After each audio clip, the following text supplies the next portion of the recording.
Hackett RC here.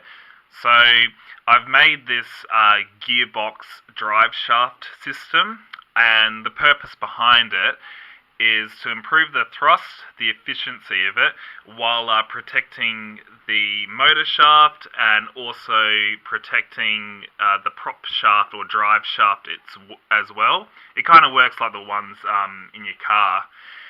So most smaller brushless motors they're designed for like high-speed applications, so not a lot of torque. This one in here, namely, is 2,500 kV. I originally had this attached to this aircraft, and it worked alright, but it barely had any climb, ran out of battery, it overheated very quickly. So created this system, and currently it's connected to like a 4-to-1 reduction system, and there's also a 16-to-1 reduction system as well, which I'll show you later on. There's just a quick close-up of the shaft and the gears. You can see the one closest to us is turning slower. That's the 16-to-1. So basically, at the moment, this is the equivalent of a 625 kV motor. So that's typically a larger motor, like a 30mm diameter stator. With the 16-to-1, it's even lower. It's 156 kV, and that's typically the rating of, like, you know, the motors you find in electric bikes. You just can't find them on this small scale. And just for your reference, this is the size of the motor. This is like the exact same one in there. And there's also disc motors available, but typically they're a lot larger than the Park 180, and I haven't really seen many go below 600 kV. And as for the gearbox itself, it's very lightweight, and there's even more potential to drill holes and, you know, reduce the weight even further. It's custom made. You can make it around like any motor. Overall, it's very cheap to make. And as for the thrust improvement itself, it's roughly like a 3-to-1 improvement over this. Depends on the prop used, of course. As you'll see in the video, this plane will be capable of like vertical flight. I think it weighs roughly 250 grams. And the ultimate goal behind this is to create like an ultra lightweight motor glider. So it'll just be like really large, but it flies really slowly.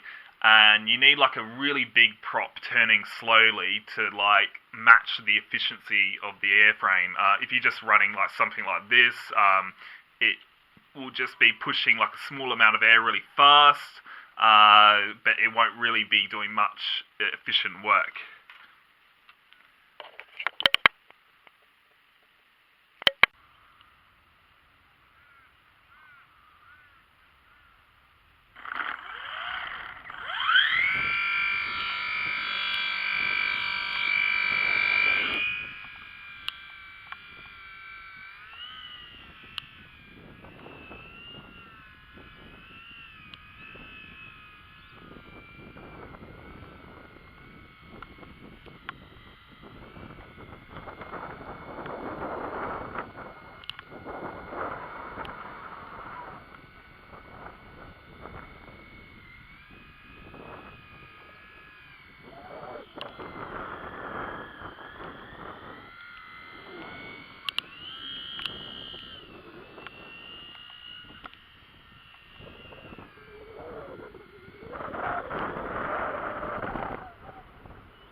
Just to finish off, here is the 16:1 ratio setup. It's kind of similar to before, except the gearbox is now vertically mounted. It's connected to a different output shaft now.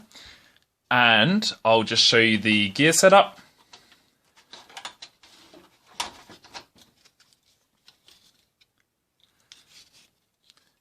And there's the gears once again. And as for the prop I would use for this, I would use something twice the diameter of this actually. This is the one you just saw in the video. And it would look something like this. So be made out of balsa, and you can use balsa because it's spinning fairly slowly, so it won't shatter or anything.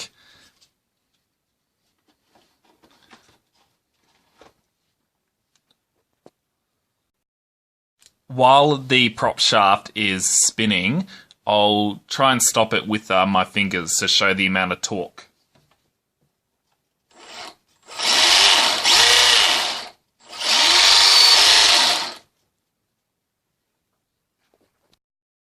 Just a final note for anybody trying to recreate this system, just make sure you pin the gears to the shafts because they'll kind of like slip and rotate otherwise. So I just like drill through the whole thing and you just put like a piece of spring steel or aluminium rod in there. The same goes for the motor shaft there. And you can see it extending back here, and you can see how much reinforcement I've put because of all the lateral force which goes on the motor shaft. And thank you for watching this technical explanation. It may be a little while before I upload my next video, but I'm hoping to upload it on a more regular basis. So if you've subscribed, thanks for hanging in there.